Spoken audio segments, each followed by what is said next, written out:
بداية أسأل الله العظيم رب العرش العظيم أن يبلغنا جميعا وأهلينا وأحبابنا والمسلمين هذا الشهر رمضان إن شاء الله على خير، ونحن في كامل الصحة والعافية، وعلى هدي حبيب المصطفى صلى الله عليه وسلم، وأن يكون شهر خير لموتانا تحت التراب ولجميع أحيائنا وأحياء المسلمين، اللهم آمين.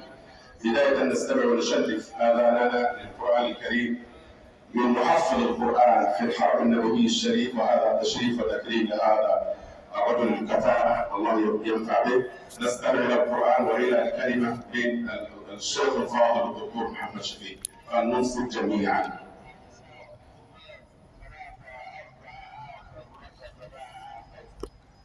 أعوذ بالله من الشيطان الرجيم. بسم الله الرحمن الرحيم. يا أيها الذين آمنوا كتب عليكم الصيام كما كتب على الذين من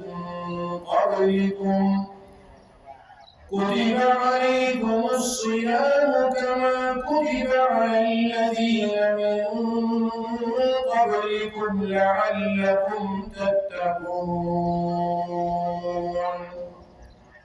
أياما معدودات، فمن كان منكم مريضا أو على سفر فعدة من أيام أخر، وعلى الذين يطيقونه فدية طعام مسكين، فمن تطوع خيرا فهو خير له، وأن تصوموا خير لكم إن كنتم تعلمون. شهر رمضان الذي أنزل فيه القرآن هدى للناس،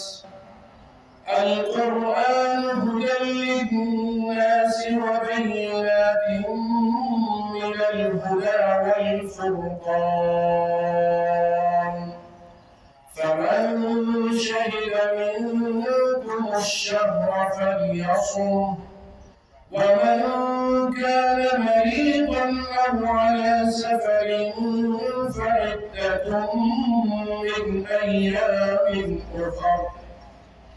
يريد الله بكم اليسر ولا يريد بكم العسر ولتكملوا العدة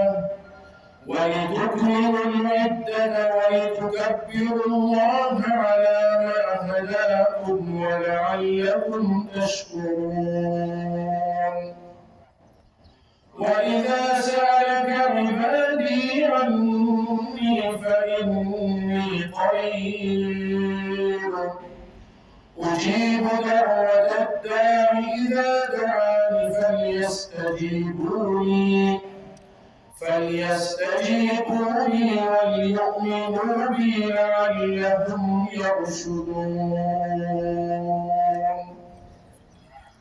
ما شاء الله تبارك الرحمن. والله إن له لحلاوة وإن عليه لطلاوة، وإن أعلاه لمثمر وإن أسفله لمغلق، وإنه لا يعلو ولا يعلى عليه. كلام ربي سبحانه وتعالى. وشيخنا ما شاء الله تبارك الله كأنما أوتي مسمارا من مزامير آل داوود، الله ينفع به الإسلام والمسلمين وبالجميع. قولوا آمين. اللهم آمين يا رب العالمين. الآن نستمع إلى الكلمة من الأب لكم.